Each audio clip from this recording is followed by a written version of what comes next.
at least one person noticed what I just did. That maximizes revenue, because I went from lots of movement to little movement. So that's what we want, though. We want to maximize revenue. Now, what's the other part of the income calculation?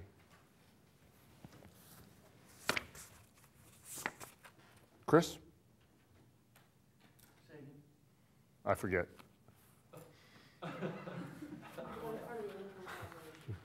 What's the other part of the income statement? Revenues and? Expenses. Perfect. Absolutely perfect. And here we've got another teeter-totter. What do you think is going to be on this teeter-totter? Something that we add together. Alex? Yes.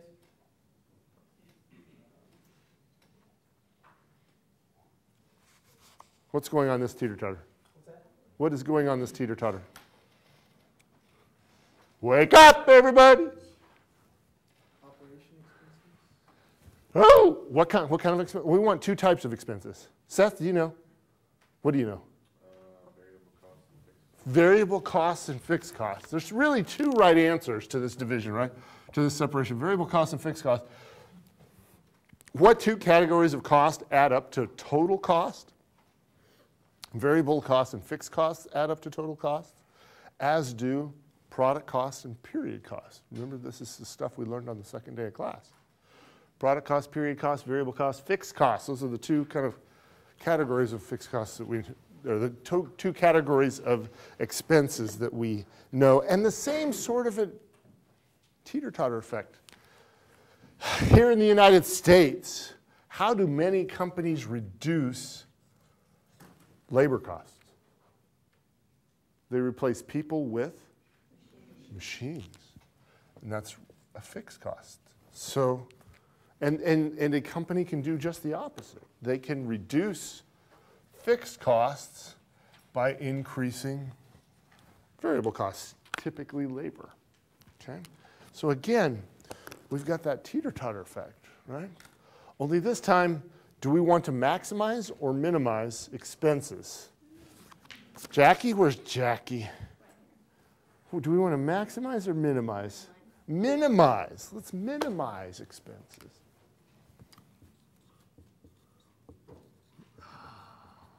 We want to minimize expenses. And so what cost, volume, profit, I mean, so basically we got two teeter-totters conceptually stacked upon one another. And what we're going to try and do is maximize one, minimize the other simultaneously. And that's really how a business becomes successful or profitable. Profitable at least, okay?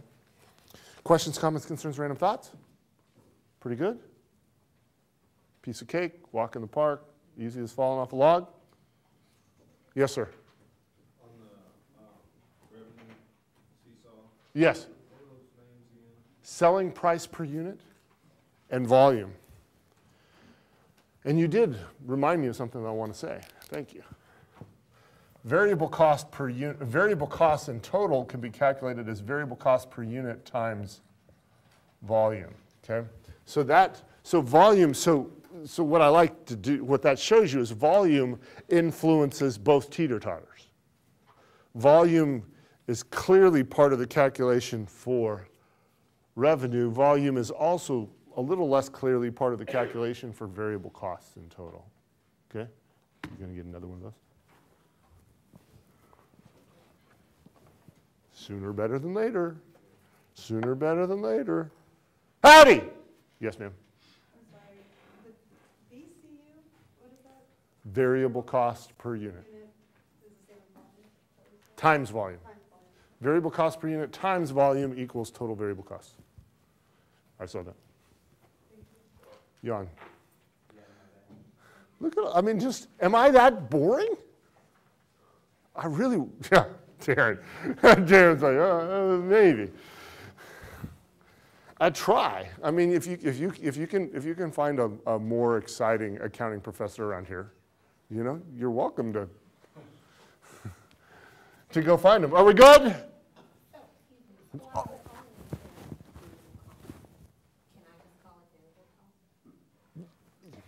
You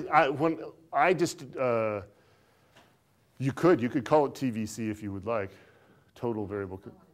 No, what I do to make that distinction, variable cost is always in total. I will always denote the per unit version. Okay, so variable cost is always in total, fixed cost always in total, but the U for me will always denote variable cost per unit. Okay, and so I do very clearly distinguish between those throughout the course of the semester. Just like here, selling price per unit is also a per unit sort of a measure. Okay, turn the page if you would, please. We've got more new and exciting stuff to learn before the yawns get in the way. Okay, and so I am going to draw, what's on the next page? Woohoo. We're going to, in each of those two areas, we're going to draw two graphs. Okay, so these two are in total. Okay, these two are in total. These two are per unit. Okay? Each of them is labeled the same, dollars volume, dollars volume, dollars volume, dollars volume. And so this one's in total. This one's per unit. These two are per unit. And so let me use a different color just to be more fun and exciting. What is that graph? Who do I want to ask? Jackie. I just talked to Jackie, though, and she really doesn't want to be talked again to. Yeah, but Chance, Fry. Yeah. Yeah? What is that? A graph of? Yeah, but what? This is an accounting class. What number? Think about the stuff we learned. Jeepers, I've used the word today. And think about the stuff we learned second day class. What kind of cost? I mean, right, we got dollars up on the left. Volume, what kind of cost? Positive. Positive, yes. Brandon, can you help him? He needs some help. That's cost. Yes, sir. I've used the word today. Variable cost. Yes. See how that... This is variable cost. So you all label this. Write this down. Variable cost. Gesundheit, sir. Variable cost. Okay? How do we know it's a variable cost? Because it's changing with the number of units produced. Yes? You were going to say that? Well, I saved you the effort.